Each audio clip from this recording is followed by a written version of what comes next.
الحمد لله نحمده ونستعينه ونستغفره ونعوذ بالله من شرور أنفسنا ومن سيئات أعمالنا من يهده الله فلا مضل له ومن يضلله فلا هادي له وأشهد أن لا إله إلا الله وحده لا شريك له وأشهد أن محمدا عبده ورسوله أما بعد فإن خير الحديث كتاب الله وخير الهدي هدي محمد صلى الله عليه وسلم وشر الأمور محدثاتها وكل محدثة بدعة وكل بدعة ضلالة وكل ضلالة في النار. أعوذ بالله السميع العليم من الشيطان الرجيم من همزه ونفخه ونفثه. بسم الله الرحمن الرحيم. ولا تأكلوا أموالكم بينكم بالباطل وتدلوا بها إلى الحكام لتأكلوا فريقا من أموال الناس بالإثم وأنتم تعلمون. احباب گرامی، حدیث کی ایک کتاب، اس کا نام ہے صحیح ابن خزیمہ، ایک ہے صحیح ابن حبان، ایک حدیث کی کتاب ہے الترغیب والترہیب. مختلف حدیث کی کتابیں ہیں. ان میں ایک روایت ہے، حضرت عمر بن مرہ الجہنی رضی اللہ تعالیٰ عنہ روایت کرتے ہیں، بیان کرتے ہیں، جاء رجل الی النبی صلی اللہ علیہ وسلم، کہ نبی علیہ السلام کی خدمت میں ایک آدمی حاضر ہوا، اور ایک روایت میں اس کے قبیلے کا نام قضاء بھی ہے.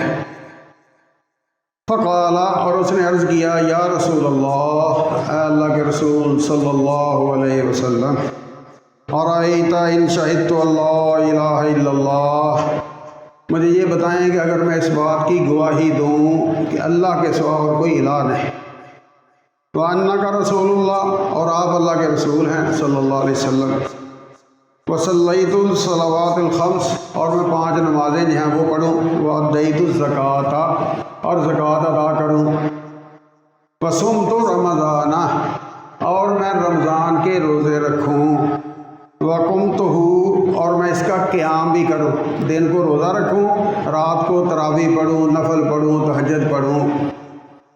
فَمِمَّنْ أَنَا، تو میں کن میں سے ہوں گا، میرا شمار کن میں ہوگا، میں کہاں گنا جاؤں گا؟ قال، تو فرمایا رسول اللہ صلی اللہ علیہ وسلم نے، من الصدیقین والشہداء، تیرا شمار صدیق اور شہداء میں ہوگا. اللہ تعالیٰ کے ہاں بندوں کے جو اعلیٰ ترین مرتبے ہیں نا، وہ 4 ہیں. فَأُولَٰئِكَ مَعَ الَّذِينَ أَنْعَمَ اللَّهُ مِنَ النَّبِيِّينَ وَالصِّدِّيقِينَ وَالشُّهَدَاءِ وَالصَّالِحِينَ. لوگوں نے اپنے بنائے ہیں، روز کتب ابدال فلاں فلاں پتہ نہیں کیا کچھ بنایا ہے، لیکن قرآن نے 4 اعلیٰ ترین جو مرتبے گنے ہیں نا، وہ 4 ہیں: نبی، صدیق، شہید اور صالح. نبیین والصدیقین والشہداء والصالحین. اب نبی، قیامت تک نبی کریم صلی اللہ علیہ وسلم کے بعد کوئی نبی نہیں بننا، ختم معاملہ. وہ درجہ جو ہے وہ نبی علیہ السلام پر اس کا معاملہ ختم ہو گیا، بس. باقی رہ گئے پچھلے درجے، اعلیٰ ترین صدیق، اس کے بعد شہید، اس کے بعد صالح. اب اگر کوئی بندہ عام بندوں سے اوپر اٹھ کر صالح نیک لوگوں میں شمار ہونا چاہے، ہو سکتا ہے. اس سے اوپر شہیدوں میں جانا چاہے، جا سکتا ہے. اور اس سے اوپر صدیقین میں جانا چاہے تو جا سکتا ہے. اتنا وہ ترقی کر سکتا ہے، آگے نبیوں میں نہیں جا سکتا. نبیوں میں نبی علیہ السلام کی شان ہے کہ بس ان پر وہ سلسلہ ختم ہو گیا. اللہ تعالیٰ نے ہمارے ساتھ جو ہے نا یہ خاص مہربانی کی ہے کہ یہ رمضان کے جو روزے ہیں نا، اس کے ذریعے اللہ چاہتا یہ ہے کہ یہ بندہ جو ہے نا، یہ سارا سال جو بندہ پیٹ اور پلیٹ، بس ہمیں اسی کی فکر ہوتی ہے کہ پلیٹ میں کیا ہے، میرے پیٹ میں کیا گیا ہے، اور اسی کا ہم سوچتے ہیں، اور اس کے اندر جو روح ہے ہماری اس کا کبھی نہیں سوچتے، کبھی فکر نہیں کرتے کہ اس کی بھی اپنی ترقی، اپنے کپڑے، گھر بار، اوپر سے اوپر لے جانے کے چکر میں رہتے ہیں، اور کبھی ہمارے دل میں یہ بھی نہیں آتا کہ میری روح یہ جو حیوانوں جیسی ہوئی پڑی ہے معذرت کے ساتھ۔ اب ہم میں سے کتنے ہیں کسی دوسرے کے ہاتھ میں بوٹی دیکھ کر کس طرح ہمارے دل کے اندر ایک حسد کی آگ اٹھتی ہے کہ نہیں؟ اور یہ کتے کی خصلت ہے، یہ بندے کی خصلت ہی نہیں ہے۔ وہ دوسرے کے پاس دیکھ کر بھونکتا ہے اس پر۔ جانوروں کی خصلتیں دیکھ لیں، اپنی خصلتیں دیکھ لیں، رتی فرق نہیں ہے، اور اللہ نے سچ کہا ہے قرآن میں، یہ میری بات نہیں، اللہ کہتا ہے اولئک کالانعام بل ھم اضل، یہ جانور کا جانوروں سے بدتر ہے۔ اور اللہ کیا چاہتا ہے؟ وَلَوْ شِئْنَا لَرَفَعْنَاهُ، ہم تو اسے اوپر اٹھانا چاہتے ہیں، اوپر وَلَٰكِنَّهُ أَخْلَدَ إِلَى الْأَرْضِ، لیکن یہ بندہ یہ نیچے ہی جا رہا ہے۔ بہرحال اللہ مہربان ہے، اللہ نے موقع رکھے ہیں، اور انہی مواقع میں سے ایک یہ اعلیٰ ترین موقع ہے جس کی گنتی کے 2-4 دن پیچھے رہ گئے، یہ رمضان کے روزے۔ تو اس آنے والے بندے نے سوال کیا تھا کہ نبی علیہ السلام سے، اگر میں واقعی توحید کا سچا اقرار کروں کہ اللہ کے علاوہ کوئی نہیں، جو معاملے ہیں میرے رب کے ہاتھ میں، اور میں پچھلے جمعے میں ایک بات کسی کی عرض کی تھی تو اس نے کہا کہ 20 سال ہو گیا دعا کرتے ہوئے، نہ میرا کام ہو رہا ہے، نہ میں مایوس ہو رہا ہوں، یہ ہے اللہ پر ایمان۔ یہ نہیں کہ میرا رب سنتا نہیں، یہ بھی نہیں کہ وہ کوئی ظالم ہے، نہیں، میرا ایمان ٹیسٹ ہو رہا ہے کہ میرا ایمان کتنا پکا ہے۔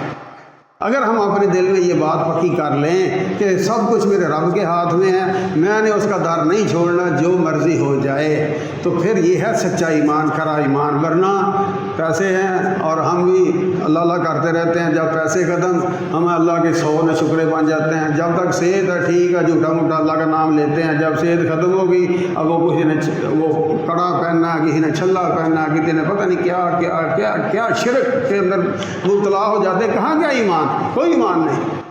اس لیے کھرا سچا ایمان پہلے بندہ لائے، اس کے بعد رسول اللہ صلی اللہ علیہ وسلم کی صحیح پہچان کرے کہ نبی علیہ السلام کے علاوہ میں نے کسی کے پیچھے نہیں چلنا، ہر ایک بڑے کی بڑائی ماننی ہے، عزت کرنی ہے، جو بڑوں کی عزت نہ کرے، نبی علیہ السلام نے کہا وہ تو میرا ہے ہی نہیں، ملم یرم صغیرنا ولم یؤقر کبیرنا فلیس منا، جو بڑوں کی عزت احترام نہیں کرتا۔ معذرت کے ساتھ بعض لوگ جو نا بات کرتے نا، مدودی نے انج کیا، ابو نہیں بھانے انج کیا، استغفر اللہ، یہ نبی علیہ السلام کی تعلیم نہیں ہے، بالکل نہیں ہے۔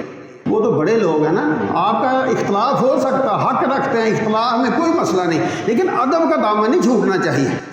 کوئی بزرگ ہے، بڑا ہے، اللہ سفید والوں کا حیا کرتا ہے، ہم نہ کریں۔ ہم جب بات کرتے ہیں تو اتنا جس طرح کوئی نتو پتو ہو، کوئی لگوٹیا آپ کا ہو، روز کے انداز میں آپ بات کر، اختلاف کر لیں، اختلاف رائے کا کوئی مسئلہ نہیں، سوائے نبی سے کسی کے ساتھ اختلاف جو ہے نا اس میں کوئی حد نہیں، نبی کے آگے اختلاف چونچنا نہیں ہو سکتا، لیکن بے ادب ہو جانا یہ اسلام کی تعلیم نہیں ہے۔ اس کے ساتھ ساتھ جتنا مرضی بڑا ہے، ادب و احترام اپنی جگہ پر، لیکن بات رسول اللہ صلی اللہ علیہ وسلم کی۔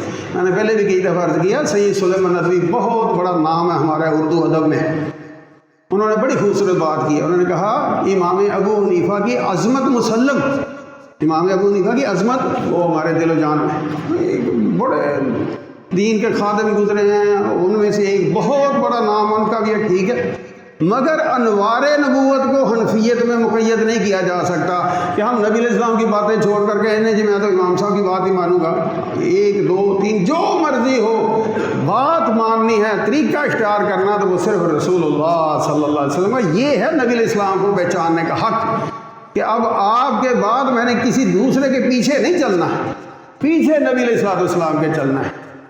اللہ پر ایمان کھڑا آ گیا رسول اللہ صلی اللہ علیہ وسلم، اور اس کے بعد اللہ نے جو 5 نمازیں فرض کی ہیں تو 5 کی 5۔ ہمارا عالمیہ کیا ہے، اب رمضان میں ہمارے اوپر 5 نمازیں فرض ہیں، جیسے ہی رمضان گزرے گا یہی مسلمان ہو گئے، یہی مسجد کے نمازی آدھے بھی نہیں رہیں گے، کدھر گئے وہ 5 والے؟ کیا کوئی شریعت بدل گئی ہے؟ نہیں، ہم نے اپنی ایک دین اپنے دل میں گھڑا کہ رمضان میں نیک ہو جاؤ، سارا سال جو مرضی کرتے پھرو نا، ادخلوا فی السلم کافہ، اگر اسلام میں آئے ہو تو پھر پورے کا پورا آنا پڑے گا، یہ نہیں کہ جس دن جی چاہا 5 پڑھ لی، جس دن چاہا 4 پڑھ لی، 2 پڑھ لی، 3 پڑھ لی، کوئی فائدہ نہیں۔ اللہ کی ماننی ہے تو اللہ نے تو 5 فرض کی ہیں، 5 پڑھنی ہوں گی۔ کس طرح پڑھنی ہے؟ میری تیری مرضی، فلاں کی مرضی نہیں۔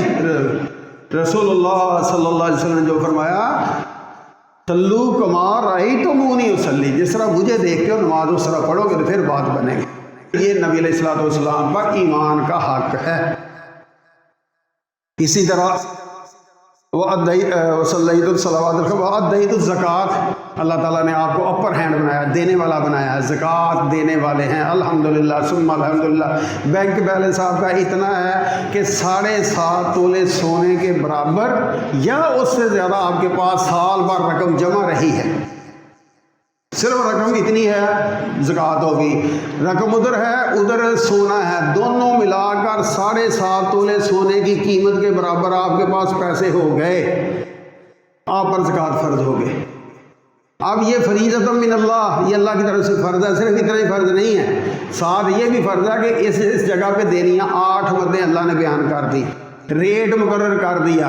اب اس میں سے ہم کچھ بھی اپنی طرف سے آگے پیچھے نہیں کر سکتے، کمی بیشی نہیں کر سکتے۔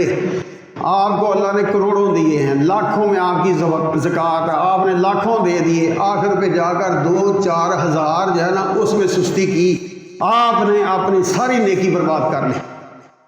ایک پیسہ بھی زکوٰۃ دینے والے کے لیے اس زکوٰۃ میں سے اپنے لیے جائز نہیں، اس کے لیے وہ حرام ہے، اس کے لیے حرام ہے، وہ غریبوں کا حق ہے، یہ غریبوں کا حق کھا رہا ہے۔ اس لیے ہم جو ہے نا یہ زمیندار حضرات معذرت کے ساتھ، میں نے گاؤں میں جمعہ شروع کیا، میں نے کہا یہ اپنا عشر بنتا دیا کریں، تو وڈا مولوی آ گیا، مولوی نے 2 سر کلے دے دینے، جنہیں کلے ہونے جانا دے دے، بڑے ہیں انہیں۔ یہ اپنی بنائی ہوئی شریعت ہے، یہ اللہ والی شریعت نہیں ہے۔ جو بنتا ہے جس کا، دانے ہیں، فصلیں ہیں، اس پر زیور ہے، سامان تجارت ہے، بچت ہے، جو بھی ہے، تو جو زکوٰۃ بنتی ہے پوری دیں گے، پھر زکوٰۃ دینے والے بنیں گے۔ اور اس آدمی نے یہی کہا کہ جو میرے ذمہ بنے گی میں دوں گا، اور اس کے ساتھ ساتھ سمت و رمضان کے روزے بھی رکھوں گا، جو روزوں کا حق کا سحری سے افطاری تک انشاءاللہ پورا ادا کر لیں گے۔ وَقُمْتُهُ، اور راتوں کا قیام بھی کروں گا۔ یہ راتوں کا قیام جو ہے نا، جس کو ہمارے آج کے ویسے ہی متنازع بنا دیا کہ جی لازمی ہے، واجب ہے، مستحب ہے، نفل ہے، فلاں ہے، فلاں ہے، پھر 8 ہے، 20 ہے، اسی چکر میں سارا مہینہ گزار دیتے، 2 رکعتیں بھی نہیں پڑھتے۔ جو جتنی زیادہ بحثیں کرتے ہیں نا وہ بالکل نفل نہیں پڑھتے، سلام عشاء کا بعد میں پھیرتے ہیں، گیٹ میں جا کر کھڑے ہو جاتے ہیں۔ آپ 8 تراویح پڑھ کر خلاصہ سن کر 1.5 گھنٹے کے بعد دیکھے جا کر وہیں کھڑے ہیں۔ تو اللہ کے بندے وہاں کھڑے ہونے کی بجائے اللہ کے حضور کھڑے ہو جاتے ہیں۔ شاید یہ کھڑا ہونا کل 50,000 سال کا جو دن آنے والا ہے وہاں کھڑے ہونے سے ہمیں بچا لے۔ بات تو اتنی سی تھی، یہاں کھڑا ہونا اللہ ہمیں اس کھڑے ہونے سے بچا لے، بات بن جائے گی۔ یہ کھڑا ہونا کو معمولی نہ سمجھیں، اسی کھڑے ہونے کی فضیلت نبی علیہ السلام نے اسے بیان کی ہے کہ تو دن کے روزے رکھ، راتوں کا قیام کر، اور انشاءاللہ نتیجہ کیا نکلے گا؟ اللہ تیرا ساتھ صدیق کے ساتھ، شہید کے ساتھ۔ صدیق اس امت میں کون ہے؟ سب سے بڑے حضرت ابوبکر صدیق رضی اللہ تعالیٰ عنہ، صحابہ میں ٹاپ پر، تو جو ان کا ساتھ چاہتا اس کے لیے یہ کام بتائے گئے ہیں۔ آپ دیکھ لیں کہ اس میں جو اللہ نے ہمیں موقع دیا تھا، کس حد تک اس موقع سے ہم نے فائدہ اٹھایا ہے۔ عقل مند آدمی وہی ہوتا ہے جو کچھ کرتا ہے ساتھ ساتھ اس کا حساب بھی کرتا ہے، کیونکہ مجھے فائدہ بھی ہو رہا ہے کہ نہیں ہو رہا۔ آج جتنے کاروباری حضرات ہیں شام کو اپنا سارا، یہ بینک والے ایک پیسے کا بھی فرق رہ جائے تو اٹھنے نہیں دیتے، رات کے 12 بجے کہتے برابر کرو، تب کوئی دیکھو کیا آیا کیا گیا۔ اب مہینے کے ہم نے روزے رکھے ہیں تو ہم نے کیا کھویا کیا پایا؟ اس لیے یہ اللہ نے روزے رکھوائے تھے کیا ہمیں بھوکا پیاسا رکھنے کے لیے؟ نہ، رحمان رحیم ذات وہ ہے، سارے خزانے اس کے ہاتھ میں ہیں، اور ساتھ وہ کہتا ہے انی حرمت الظلم علی نفسی، میں نے تو اپنی ذات پر ظلم حرام کر رکھا ہے۔ اب اتنی لمبی گرمی کے پیاس والی یہ دن جو ہیں یہ ہم نے بسر کرنے ہوں تو یہ تو بہت سخت حکم ہے، بظاہر دکھائی دیتا، تو کیا اللہ ہمیں تکلیف میں ڈال کر خوش ہو رہا؟ نہ قطعاً نہیں، اللہ رتی برابر تکلیف میں ڈال کر بندے کو خوش نہیں ہوتا۔ ہاں، بندہ خود تکلیفوں میں جا کر، اب پولیس کسی کو چھتر ایسے نہیں مارتی، پہلے کالے کرتوت ہوتے ہیں پھر چھتر پڑتے ہیں۔ آپ ساری عمر چلتے پھرتے اسی زندگی بسر کر رہے ہیں، کبھی کسی پولیس والے نے آپ کو اوے تک کہا ہے؟ نہیں کہے گا۔ کیوں؟ آپ نے کالے کرتوت نہیں کیے۔ اب اللہ جن کو جہنم میں ڈالے گا، جن کے اوپر گرفت آتی ہے، ان کے کرتوت ہوتے ہیں۔ اب بندہ سوچے سمجھے، مجھے اللہ تعالیٰ نے یہ جو تکلیف ظاہر رکھی ہے تو یہ کیا صرف تکلیف ہے؟ نہیں، یہ تکلیف نہیں ہے، اس کی ایک غایت ہے، ایک مقصد ہے۔ کتب علیکم الصیام کما کتب علی الذین من قبلکم لعلکم تتقون، تمہارے دلوں میں تقوی پیدا کرنے کے لیے اللہ نے یہ رکھا تھا روزے کا سلسلہ۔ اور کیا ہمارے دلوں میں کوئی تقوی کی رتی آئی ہے یا نہیں آئی؟ تقوی کیا ہے؟ ہر کام کرتے ہوئے اللہ کا لحاظ کرنا، اس کا نام تقوی ہے۔ صرف ڈرتے رہنا یہ جو ترجمہ ہم نے اپنے ذہنوں میں بٹھا رکھا یہ ناکافی ہے۔ اصل تقوی کیا ہے کہ ہر کام کرتے ہوئے اللہ کا لحاظ رکھنا۔ جو کام میں کرنے لگا ہوں اس میں بھی میں نے دیکھنا کہ اللہ کا حکم ہے، اللہ اس سے راضی ہے کہ نہیں۔ جس کام کو میں نہیں کر رہا کہ اس کو نہ کرنے سے اللہ نے مجھے روکا ہے، میں روک رہا ہوں، میں رکوں گا، اللہ راضی ہوگا، اللہ کا لحاظ رکھا۔ کرتے وقت بھی اللہ کا لحاظ رکھنا، نہ کرتے وقت بھی اللہ کا لحاظ رکھنا، تقوی اس کا نام ہے۔ اور یہ اللہ چاہتا ہے کہ ہمارے دلوں میں پیدا ہو جائے۔ کیا یہ چیز پیدا ہو گئی؟ ہمارے منہ سارا دن روزہ رکھ کر حلال کھانے سے باز رہے، سارا رمضان جتنے روزے اب تک رکھ لیے ہیں، باقی جو رکھنے ہیں، کوئی بندہ ایک گھونٹ جو ہے نا پانی اپنے گلے میں نیچے نہیں اتارے گا، الحمدللہ ثم الحمدللہ۔ لیکن جس اللہ کے کہنے پر ہم حلال سے سارا دن باز رہے ہیں، اس اللہ کے کہنے پر ہم حرام سے بھی باز آ گئے ہیں کہ نہیں؟ کہ جو میری زندگی میں حرام اس سے پہلے تھا وہ اب نکلا کہ نہیں نکلا؟ حلال تو میں نے چھوڑ دیا، اب میرے مال میں میرے ماں باپ کو علم نہیں تھا یا غلطی تھی، جو کچھ بھی تھا، لیکن وہ بہنوں کا حق میرے وراثت میں ڈال گئے۔ اب مجھے پتہ ہے، اب میں ادھر نہ مسلح چھوڑتا ہوں، نہ امام کے پیچھے کھڑے ہونے سے پیچھے ہٹتا ہوں، نہ روزہ چھوڑتا ہوں، نہ ہر سال جا کر عمرہ کرنے سے ٹالتا ہوں، اور ادھر وہ بہنوں کا حق بھی کھا رہا۔ کہاں گیا تقوی؟ کسی کا مال کھانا، سکی ہمشیرہ ہو اس کا مال کھانا بھی جائز نہیں۔ تو ہم میں سے کتنے ہیں جنہوں نے اپنے مال کو اس حوالے سے پاک کرنے کا سوچا اور پاک کرنے کی کوشش کی؟ خدا را اگر کوئی اس قسم کی آپ کے مال میں آمیزش ہے، کسی کا ناحق مال، آپ کے بے شک والدین کی غلطی ہے، اگر کسی کا حق ادھر ادھر کر گئے تو وہ غلطی ہے، جتنے مرضی نیک تھے لیکن غلطی بندوں سے ہی ہوتی ہے، کر گئے ہیں غلطی، اب آپ کو موقع اللہ نے دیا ہے، آپ اصلاح کر سکتے ہیں۔ اور یہ دیکھیں جو رکوع جس میں واحد ایک رکوع ہے روزوں کے بارے میں پورے قرآن میں، اور اس کا اینڈ اللہ کہاں کر رہا ہے؟ اس رکوع کا جس میں یہ رمضان کے مسئلے بیان کیے ہیں، وَلَا تَأْكُلُوا أَمْوَالَكُمْ بَيْنَكُمْ بِالْبَاطِلِ، باطل طریقے سے کمائی نہیں کھانے۔ وَتُدْلُوا بِهَا إِلَى الْحُكَامِ، پتہ بھی ہے یہ غلط ہے، لیکن ایک درخواست ڈالنی ہے، وکیل کرنا ہے، جج کرنا ہے، اور بس وہ کیس جو سارا اپنے حق میں کر لینا ہے۔ پتہ بھی اندر سے پتہ ہوتا کہ میرا حق نہیں، لیکن زور لگا کر دوست دھاندلی سے روپے پیسے سے اپنے حق میں کر کے نعرے مار رہے ہیں، پٹاخے چلا رہے ہیں، جی میں کیس جیت گیا، اور پتہ ہے کہ یہ حرام ہے، یہ ناجائز ہے، میرا حق نہیں تھا۔ اور کسی کو پتہ ہو نہ ہو، اس تفت قلبہ کا اپنے دل سے پوچھ لیا کرے۔ اب اگر میرے پاس باطل طریقے سے مال آیا ہے اور میں اس باطل طریقے سے آئے ہوئے مال کو اپنے مال سے نکال کر مال کو پاک کرنے کی کوشش نہیں کر رہا، تو یقین جانے معذرت کے ساتھ مثال بڑی کری سی آپ کو لگے گی، ایک طرف بندہ خوشبوئیں لگائے، دوسری طرف جسم پر گندگی لگی ہو، تو کیا خیال ہے؟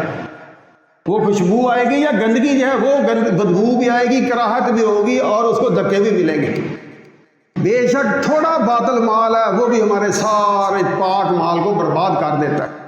کسی باطل طریقے سے آئے ہوئے مال کو اپنے مال سے نکالیں گے جب تک نہیں بات نہیں بنے گی، کعبے کا دروازہ پکڑ کر لمبے لمبے ہاتھ کر کے دعائیں کرتے پھرے، انا یستجاب، اس کی دعا کیسے قبول ہو؟ مطعم حرام ملبس حرام غذی بالحرام، کھانا حرام کا، پینا حرام کا، فلاح حرام پہ اب اس کی دعا نہیں قبول ہوگی۔ ان اللہ طیب لا یقبل الا طیبا، اللہ پاک ہے، پاک مال ہی قبول کرتا ہے۔ ہم سمجھتے ہیں یہاں سب کچھ چل جاتا ہے، اللہ کے ہاں بھی ایسا ہوگا، اللہ کا قطن یہ کھاتا نہیں ہے۔ اللہ نے کہا کہ سحری کے بعد افطاری تک آپ نے نہیں کچھ بھی کھانا، ہم نے نہیں کھایا، لیکن اللہ نے یہ بھی کہا لا تاکلوا الربا، سود نہیں کھانا۔ اب کتنے ہیں جنہوں نے روزوں کے اندر یہ تقوی حاصل کر کے اپنے کھاتے بینک والے جو ہیں وہ درست کیے ہوں کہ بھئی میرا یہ جو سیگ وغیرہ کا کھاتا تھا جس میں مجھے سود ملتا تھا اس کو کراس کرو، میرا کرنٹ میں کھاتا تبدیل کر دو، میں سود نہیں لوں گا، میں آپ کو الٹے سروے چارجز دوں گا کہ آپ میرے پیسے سنبھال رہے ہیں۔ ہے کوئی؟ نہیں، یہ سارے بینک ہمارے پیسوں سے چل رہے ہیں اور اس میں یہ سارے سود کے کھاتے بھی ہم ہی چلا رہے ہیں، ادھر نمازیں بھی نہیں چھوڑتے، روزے بھی نہیں چھوڑتے، ادھر سود بھی نہیں چھوڑتے، کیا فائدہ؟ اللہ کے ساتھ مذاق سے بڑھ کر اور کوئی بات نہیں ہے، کوئی دینداری نہیں ہے۔ جس اللہ نے ہمیں یہ حلال کھانے سے روکا تھا اسی اللہ نے یہ کہا تھا لا تاکلوا الربا، سود نہیں کھانا، اور ہم باز نہیں آ رہے۔ کن کے پیسوں میں یہ سارے بینک چل رہے ہیں اس ملک کے اندر؟ انہی مسلمانوں کے ہیں، یہ عبداللہ عبد الرحمان جتنے ہیں انہی کے ناموں پہ چل رہے ہیں۔ اس لیے خدا را جو اس روزے کا مقصد اللہ نے رکھا ہے وہ مقصد پورا کریں گے تو بات بنے گی۔ وہ شدائی ہوتا ہے، بیوقوف ہوتا ہے، کملا ہوتا ہے یا بچہ ہوتا ہے جو بغیر مقصد کے کوئی کام کرتا ہے۔ اللہ وہ تو حکیم ہے، اس نے کوئی کام حکمت کے بغیر نہیں رکھا، ہر کام کا ایک مقصد رکھا ہے۔ اور یہ تو اللہ کے بارے میں کبھی سوچ بھی نہیں سکتے کہ اللہ کے خزانے تھوڑے پڑ گئے تھے اس لیے اس نے کہا کہ چلو سارا دن بھوکا رکھو، یا اللہ کو وہ ظالم بادشاہوں میں سے ایک بادشاہ ہے کہ چلو ان کو سارا دن بھوکے پیاسے تڑپاؤ۔ نہیں، اللہ اصل میں چاہتا یہ تھا کہ ہماری پریکٹس ہو جائے، اور اللہ کے کہنے پر جب ہم حلال سے باز آ گئے تو سارا سال حرام سے بھی باز آ جائے۔ منہ کھانے سے تو باز آ گیا، لیکن منہ جو ہے یہ ناجائز بولنے سے، جھوٹ بولنے سے، غیبت کرنے سے، گالیاں دینے سے، حسد اور یہ ساری باتوں سے باز آیا کہ نہیں آیا؟ اور روزہ کیا صرف منہ کا ہی تھا؟ آنکھ کا بھی روزہ تھا۔ اب کیا لعلکم تتقون، روزہ رکھ کر اللہ نے وہ تقوی تمہارے اندر جو پیدا کرنا چاہا تھا وہ ہو گیا؟ اس کا پتہ کیسے چلے گا؟ برائی سامنے ہے، کوئی عورت اس کو نہیں اپنی عزت کا خیال، ننگے منہ بیہودہ لباس اور ریاء لباس میں آ رہی ہے، اور اس کی نظر صرف اس وجہ سے جھک جائے کہ میں روزے دار ہوں، میرے اللہ نے مجھے روکا ہے، اس کی طرف نہیں میں نے دیکھنا، نظر نہیں اٹھانی، نہ اٹھائے۔ اور جس طرح نظر کا زنا ہے، کان کا زنا ہے، زبان کا زنا ہے، ہاتھ کا زنا ہے، والفرج یصدق بہ او یکذب، پھر دل اگر شرمگاہ جو ہے وہ اس میں پڑ جاتی ہے یا بچ جاتی ہے۔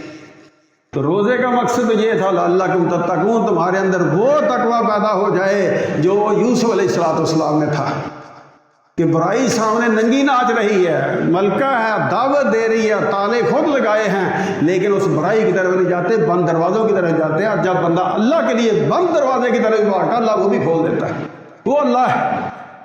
لیکن ادھر تقوی ہونا چاہیے، التقوی ہا ہونا، التقوی ہا ہونا، التقوی ہا ہونا۔ نبی علیہ السلام نے اپنے قلب اطہر کی طرف 3 دفعہ اشارہ کر کے فرمایا تھا کہ تقوی یہاں ہے، تقوی یہاں ہے، تقوی یہاں ہے۔ مسکینوں جیسا منہ کر کے، منہ نیچے کر کے، سر کے اوپر بڑا سا رومال ڈال کے متقی لوگوں کو آپ بن کر دکھا سکتے ہیں، اگر ادھر نہیں تو اللہ کے ہاں متقی نہیں۔ اور پتہ کب چلتا ہے؟ جب برائی کا موقع ملے اور پھر یہ اسی طرح باز آ جائے، جس طرح یوسف علیہ السلام نے برائی کی طرف رخ نہیں کیا، بند دروازوں کی طرف رخ کیا، اللہ نے وہ بھی کھول دیے۔ یہ ہے مقصد تقوی کا جو اللہ ہمیں اس رمضان کے ذریعے پیدا کرنا چاہتا ہے۔ اب کیا میری آنکھ غلط جگہ اٹھنے سے باز آ گئی ہے؟ وہ مرد ہو یا عورت، ہر ایک کے لیے یہی حکم ہے۔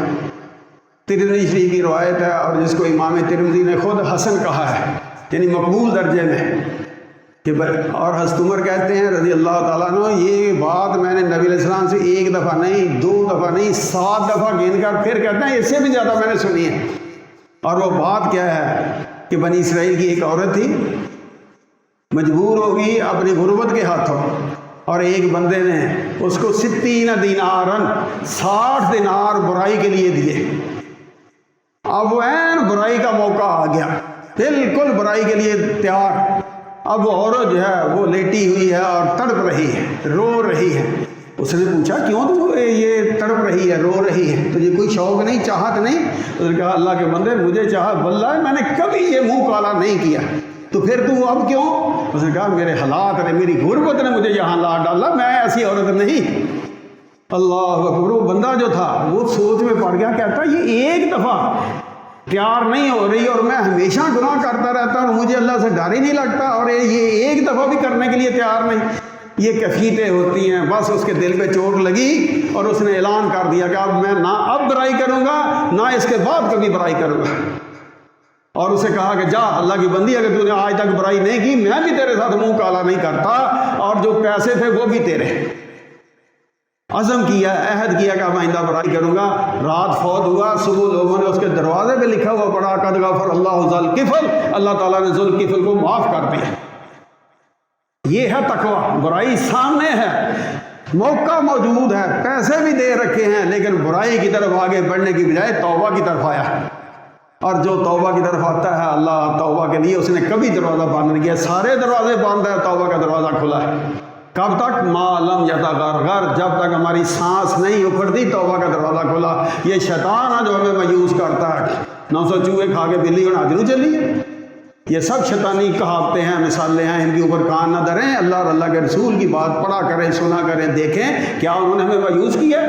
نہیں۔ اگر سمجھ آ گئی کہ اب تک جو کچھ میں نے کیا غلط کیا، یا اللہ تو مجھے معاف کر دے، آپ ایک دفعہ دامن تو پھیلائیں، ایک دفعہ اس کے سامنے جھولی تو پھیلائیں، دیکھیں اللہ کی طرف سے رحمتیں برکتیں اور معافی کے کس طرح اعلان آتے ہیں۔ من صام رمضان ایمانا واحتسابا غفر له ما تقدم من ذنبه، یہ جو روزے رکھ رہے ہیں ٹوٹے پھوٹے جن کے ہم سے حق ادا نہیں ہو رہے، تو فرمایا جس نے بھی رکھا میں نے پہلے پچھلے سارے معاف کر دیے۔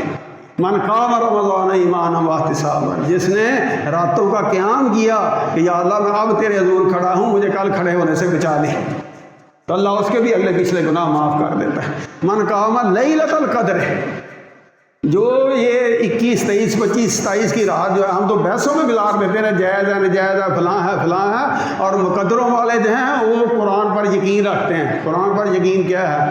حتیٰ مطلع الفجر، فجر تک یہ رحمتیں اور برکتیں ہیں۔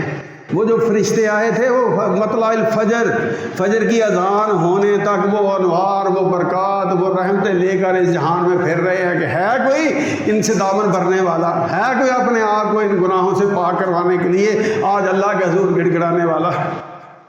جن کو یہ سمجھ آ جاتی ہے پھر ان کی راتیں مسلح پہ گزرتی ہیں، نہ فٹ پاتھوں پہ، نہ ٹی وی پہ، نہ مجلسوں میں، وہ اپنے رب سے لو لگا کر بیٹھ جاتے ہیں، یا اللہ تو نے مہلت دی ہے، کتنے ہمارے تھے ساتھ پچھلے رمضان میں، آج نہیں، اس رمضان کے شروع میں نہیں تھے، رمضان کے شروع میں تھے، آج نہیں ہے۔ وہ بندہ بڑے مقدروں والا جس کو مہلت ملی ہے اور پھر وہ اس مہلت سے فائدہ اٹھا رہا ہے۔ مہلت تو شیطان کو بھی ملی ہوئی ہے لیکن وہ فائدہ نہیں اٹھا رہا، گناہ پہ گناہ، گناہ پہ گناہ کرتا چلا جا رہا ہے۔ دیکھا کرے لعلکم تتقون، جو غرض و غایت ہے وہ مجھے حاصل ہو رہی ہے، یا شیطان کی طرح جو مہلت ملی ہے میں اور گناہوں میں دلیر ہو رہا ہوں، باغی ہو رہا ہوں، بڑھتا ہی جا رہا ہوں، بڑھتا ہی جا رہا ہوں۔ کب تک؟ آخر فرشتے نے چھاتی پہ ہاتھ جڑنا اور پھر یہ ساری مہلتیں ختم ہو جائیں گی۔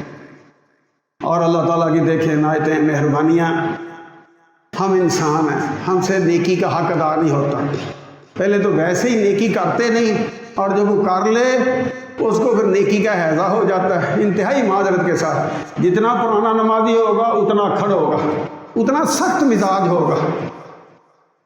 اللہ سے تیری لو لگی ہے، تو اللہ کے سامنے اللہ کی جتنی معرفت حاصل کر رہا اتنا تیرا دل نرم ہونا چاہیے، ان کے دل اتنے سخت ہو جاتے ہیں۔ معمولی سی بات ادھر سے ادھر ہو جائے، کس طرح جو سب سے برا نمازی ہوگا وہ سب سے زیادہ گلے پڑنے والا ہوگا۔ کسی بچے سے بھی وہ بات ہو گئی اس کے گلے پڑ جائے۔ اللہ کے بندو، اللہ کے گھر میں آئے ہو، اللہ سے لو لگانے آئے ہو، اللہ سے جوڑا ہے تعلق تو نے، اب تیرے دل میں نرمی نہیں پیدا ہوئی، تیرا دل تو پتھر سے بھی زیادہ سخت ہو گیا۔ یعنی الٹا ہمارے ہاں نیکی کا اثر ہوتا ہے۔ پہلے 2-4 دن مسجدوں میں کتنے تراویح میں رونق ہوتی ہے، کتنے روزے دار ہوتے ہیں، آہستہ آہستہ سب گئے۔ حالانکہ اخیر اچھی ہے، یہ آخری راتیں جتنی بابرکت ہیں پہلی راتیں نہیں تھیں، اور ہم جہاں الٹ چلتے ہیں۔ اس لیے خدا را جو مہلت ملے اس سے فائدہ اٹھانے کی ہمیں کوشش کرنی چاہیے، زیادہ سے زیادہ اپنے معاملے جو ہیں وہ اللہ سے درست کرنے کی ضرورت ہے۔ ایک طرح تو یہ اللہ نے یہ مہلتیں ہمیں دی ہیں، ان سے فائدہ اٹھانے والے بنے۔ دوسرا اللہ نے اور مہربانی کی ہے کہ تو نے روزہ رکھا ہے لیکن تو اس سے روزے کا حق ادا نہیں ہوا، اب تو کیا کر کہ تیرا نکمہ روزہ میں ردی کر دوں؟ نہیں، اللہ نے اور راستہ کھول دیا۔ فرض رسول اللہ صلی اللہ علیہ وسلم زکوٰۃ الفطر، رسول اللہ صلی اللہ علیہ وسلم نے فطرانہ جو ہے وہ فرض کیا ہے۔ میرے وہ بھائی جن کے ذہنوں میں یہ خلش ہے کہ یہ فرضیت شریعت سازی صرف اللہ کرتا ہے اور کوئی نہیں کر سکتا، وہ بھی اپنی فکر درست کریں. ہماری فکر کی بنیاد یا قرآن ہونی چاہیے یا صحیح حدیث ہونی چاہیے. قرآن کیا کہتا ہے؟ یحل اللہ الطیبات ویحرم علیہم الخبائث، کہ نبی علیہ السلام ان کے لیے حلال بھی کرتے ہیں حرام بھی کرتے ہیں. حلال اور حرام ٹھہرانا اللہ کا منصب ہے، اللہ کی شان ہے. اسی طرح رسول اللہ صلی اللہ علیہ وسلم کو اللہ نے یہ اختیار دیا. یہ قرآن کہہ رہا ہے. اور یہ حدیثیں ابو داؤد کی، بخاری کی، جن کے اندر یہ لفظ ہیں فرض رسول اللہ، فرض کیا رسول اللہ صلی اللہ علیہ وسلم نے زکوٰۃ الفطر، یہ فطرانہ. تو یہ نبی علیہ السلام کی شان، اس کا پورا مقام جو ہے معرفت جب وہ حاصل کرے. جب تک معرفت صحیح نہیں ہوگی ایمان صحیح نہیں ہوگا، اور جب تک ایمان درست نہ ہوا نہ ایمان صحیح ہوگا، نہ ایمان کا صلہ جو ہے وہ پورا ملے گا. اب یہ فطرانہ جو ہے یہ اللہ تعالیٰ نے ہمارے اوپر اور مہربانی کی. کس لیے؟ طہرۃ للصیام، جو ہمارے روزوں میں کمی کوتاہی تھی اس کمی کوتاہی کو دور کرنے کے لیے، کہ فطرانہ دے کر جو کمی کوتاہی ہے وہ تمہاری دور میں کر دوں گا، تم فطرانہ دے دو.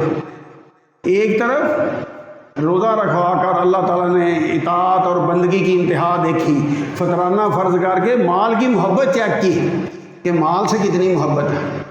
زکوٰۃ فرض کی تو وہ اللہ کو ضرورت نہیں، عشر فرض کیا اللہ کو ضرورت نہیں، فطرانہ فرض کیا اللہ کو ضرورت نہیں. اصل میں میرا اور آپ کا ٹیسٹ ہے کہ یہ دینے والا بنتا ہے کہ نہیں بنتا.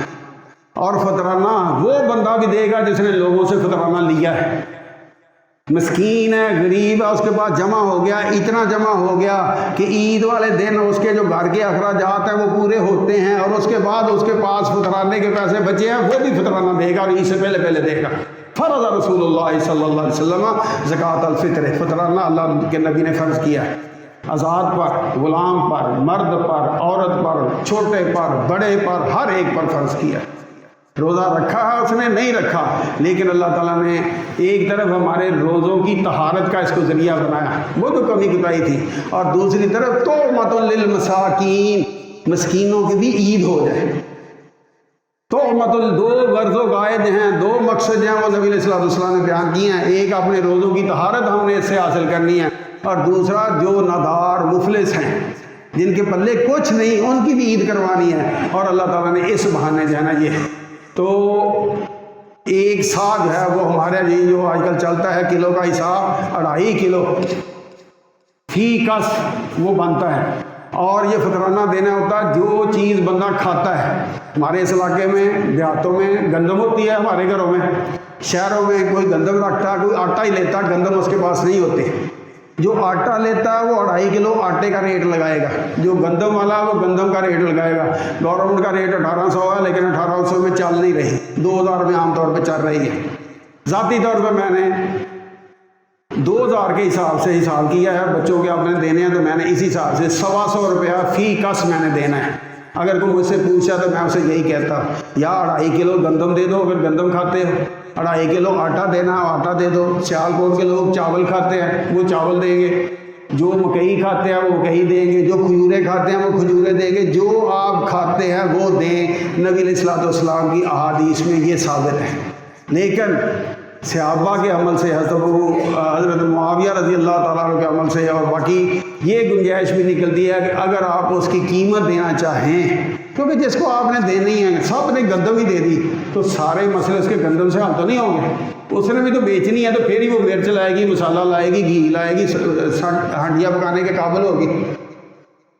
اسے بھی پیسوں کی ضرورت ہے، وہ بھی بیچ کر اپنے پیسے ضرورت جو ہے وہ پوری کرے گی. تو اگر آپ وہ جو فطرانہ ہے جنس کی بجائے اسے پیسے دے دیں تو یہ کوئی اتنا ناجائز نہیں جتنا لوگوں نے اس کو مسئلہ بنا دیا ہے.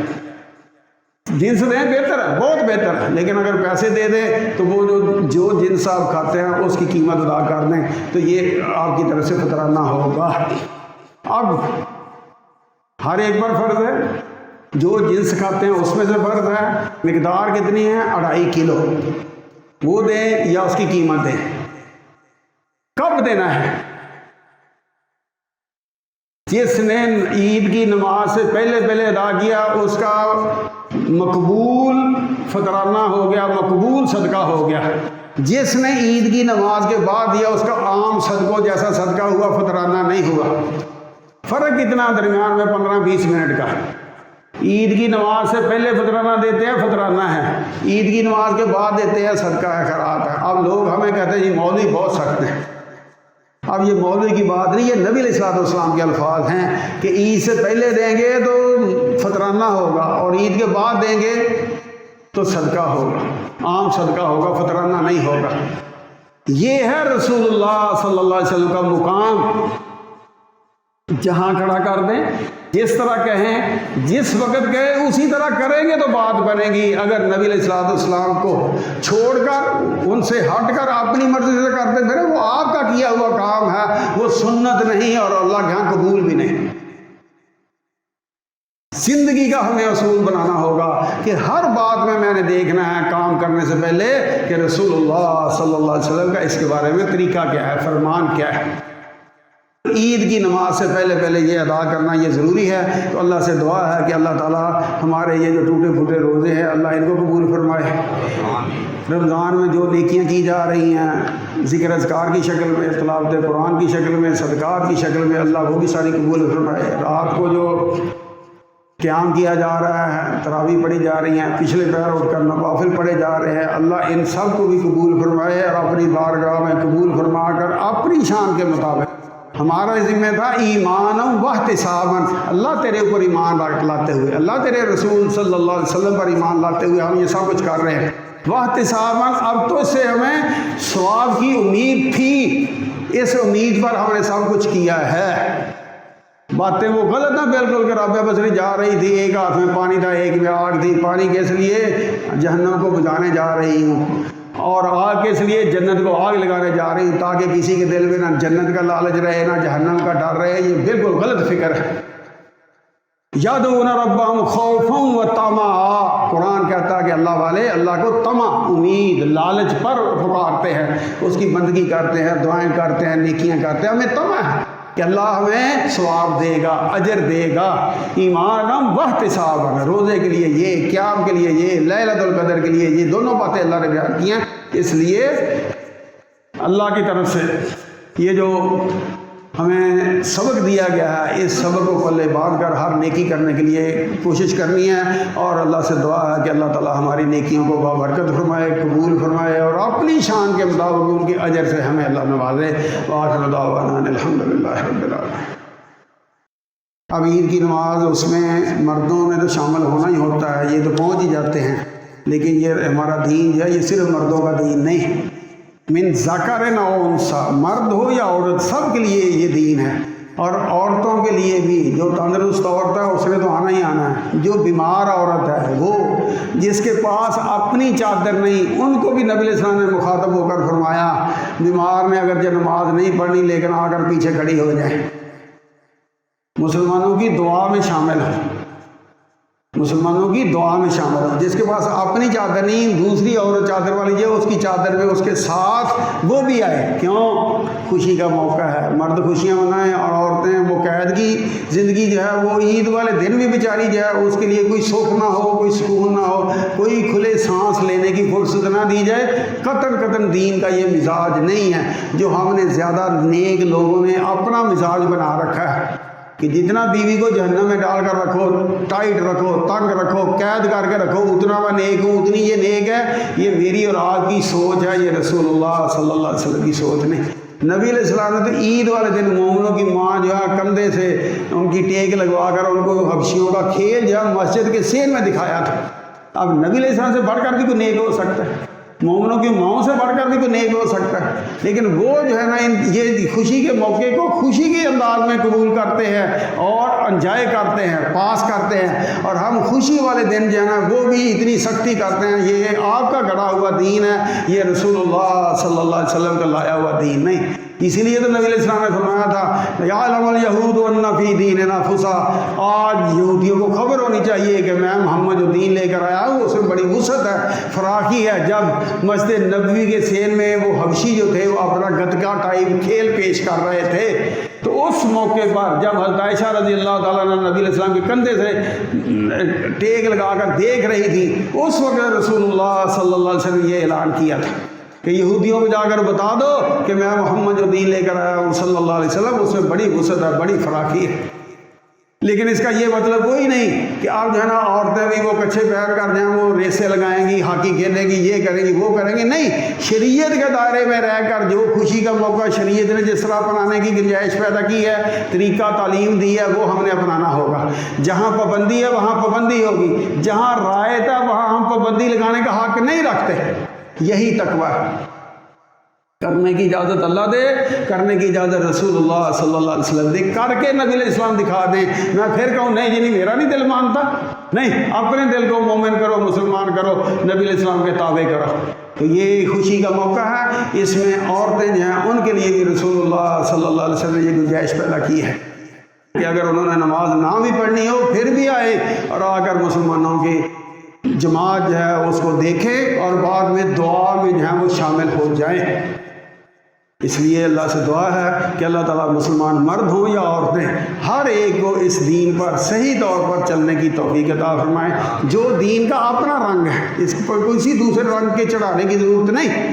جو رسول اللہ صلی اللہ علیہ وسلم دے کر گئے ہیں وہ اعلیٰ ترین اکمل ترین رنگ ہے، اور اس رنگ میں ہمیں رنگنے کی ضرورت ہے، جس کی ہر خطبے میں نبی علیہ السلام تلقین فرمایا کرتے تھے، خیر الہدی ہدی محمد صلی اللہ علیہ وسلم۔ اعلیٰ ترین، بہتر ترین، اکمل ترین نمونہ جو ہے وہ رسول اللہ صلی اللہ علیہ وسلم کا۔ اسی لیے تو اللہ نے کہا تھا لقد کان لکم فی رسول اللہ اسوۃ حسنہ، بہترین ماڈل، رائل، شاہی نمونہ جو ہے وہ نبی علیہ السلام کا۔ اور یہاں وہ لوگ بھی اپنی فکر درست کر لیں، وہ جی حدیثیں جو ہے ان کا کیا اعتبار ہے۔ اللہ قرآن میں کہہ رہا ہے شاہی اسوہ حسنہ، اب یہ اسوہ حسنہ اگر محفوظ نہیں تو یہ قرآن آیت کدھر جائے گی؟ یہ جب قرآن نے کہا نبی علیہ السلام اسوہ حسنہ ہے، اگر یہ اسوہ حسنہ ہمارے پاس ہی نہیں تو ہم کہاں سے دیکھیں گے؟ جو لوگ یہ شیطانی گمراہی کی فکر میں پڑے ہوئے ہیں کہ جو حدیثوں کا کیا اعتبار ہے، حدیثیں اللہ نے حفاظت اس لیے رکھی ہے کہ اللہ نے نمونہ پہلے قرار دیا، اب نمونے کی ڈیٹیل تفصیل کہاں سے ملے گی؟ وہ تو حدیث میں ملنی ہے۔